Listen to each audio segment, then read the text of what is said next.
First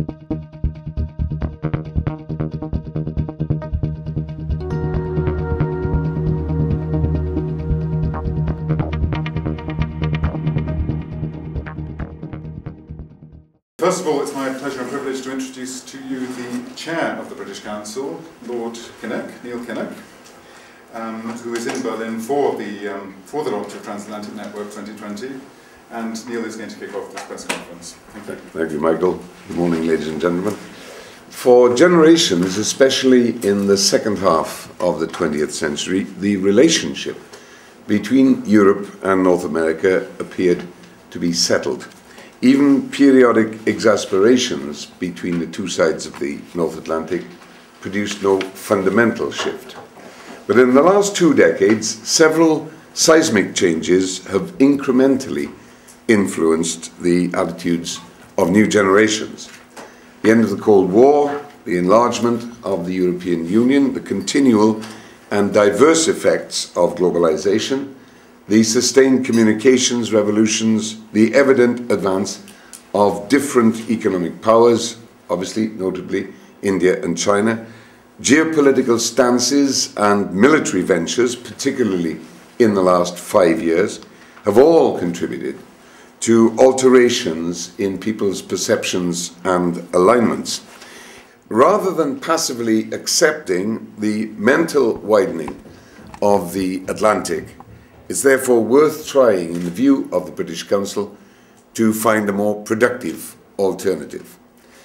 So the Council, which is the United Kingdom's international, educational and cultural relations organisation, the Council is consequently launching Transatlantic Network 2020 to help to counter the risk of reduction in association and in understanding in the rising generations of Europeans and Americans. Transatlantic Network 2020 is objectively assisted by detailed and expert recent opinion polling on both sides of the Atlantic, and it's focused on building new plexuses of potential transformational leadership that are firmly based on understanding that spans the Atlantic and the world well beyond the shores of the Atlantic.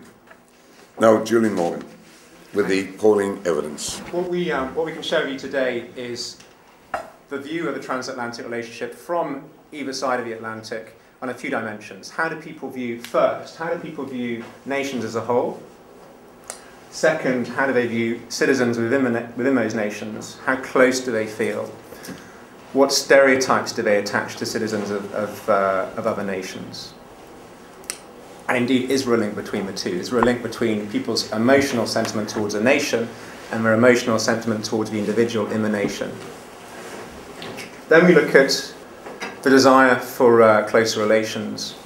How many people actually want to get closer? How many people don't? We've looked at the stereotypes. We then look at, well, how many of those stereotypes are actually true? How different are people really between Europe and the United States and Canada? Are those stereotypes borne out by fact? And for the benefit of a network partly, but also for interest, where are the rifts greatest? What groups of people, what are the behaviours, what are the reasons for not wanting to engage with the other? So, the first, the sample. We've carried this out in the USA, and you can see the sample size on the left: UK, Turkey, Spain, Poland, Ireland, Germany, France, Canada. Obviously, a small sample of European states, but with a relatively large population of Europe in those states. The standard error for countries where we have 500 people polled is around 4%.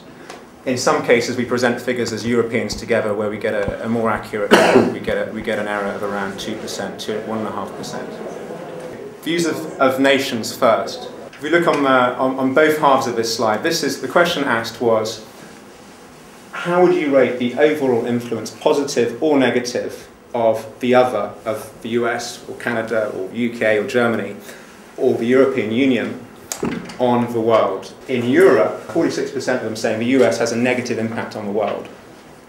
Really quite a stark result. Sure, it repeats some previous research of negative sentiment. When it comes to the US, we found less people, talking about the EU, does the EU have a positive or negative impact on the world? We found less people, 20% of people, roughly 60 million people represented by that group. What about what Europe and America is contributing to the world on global issues that matter? How positive do we think the other is in solving world issues? And the positive impact from European eyes of the USA, actually relatively little. These are the most positive things that they talked about, the issues. Terrorism, 37% of people saying yes, the US is having a positive impact on terrorism.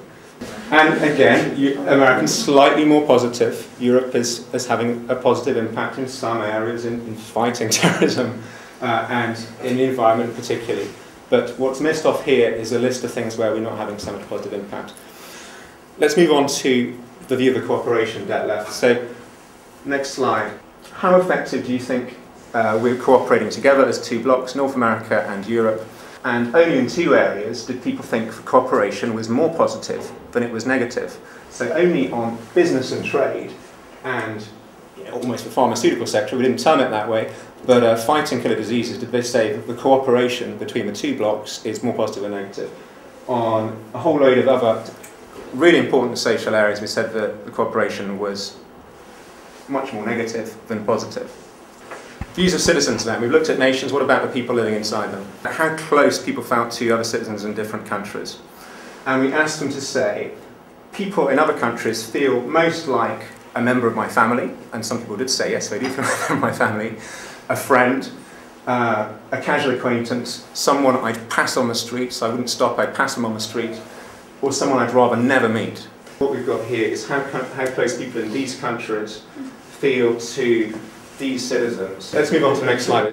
The colours are nice, warm colours, warm relationships. Cold colours, poor relationships. What do we see? USA, how close do USA feel to Europeans? Pretty close, actually. How close do Europeans feel to Americans? Actually quite a bit colder. This is the other side of casual acquaintance. So it's between casual acquaintance and people I pass in the street. The next thing we asked was about stereotypes. So we asked, on a scale of 1 to 5, we listed a set of stereotypes. Are they aggressive? Are they selfish? Are they snobbish, vulgar, manipulative? Are they somewhere in between? Keen consumers? Who knows if that's good or bad? I won't comment. What we see here is an example. This is how people view the British and the Americans. You know, a lot of positive reinforcement of British character traits by Americans. But what we see is this is views about Europeans, and right across the board there's quite a few positives triggering, quite a few blues which are positives. This goes for Americans as well. They're fairly positive about European traits, and not many negatives triggering. Despite all this, despite those negative stereotypes, despite cold feelings towards the other,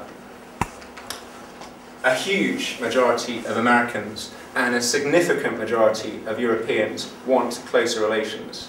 What we see here is, despite all of the negatives, there's a paradox here. People are not happy with some of the negatives, but they want closer links.